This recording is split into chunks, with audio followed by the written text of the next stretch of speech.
Minum Hydromi bagus. Okay. Saya kena COVID bulan Julai. Okay. On July I kena COVID positif. Then since that I have a coughing tak pandai berhenti lah. So when the time after a few months after that, my coughing lagi teruk. Because asal cakap sikit batuk. Tapi kemarin kami pergi to Elkin Center.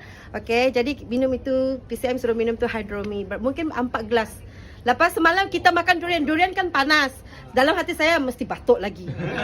Tapi balik saya cakap, Afil tanya saya, mana you punya batuk sudah? Saya cakap, macam ada. Sekejap lagi ada. Tapi tak ada sampai sekarang. Wow.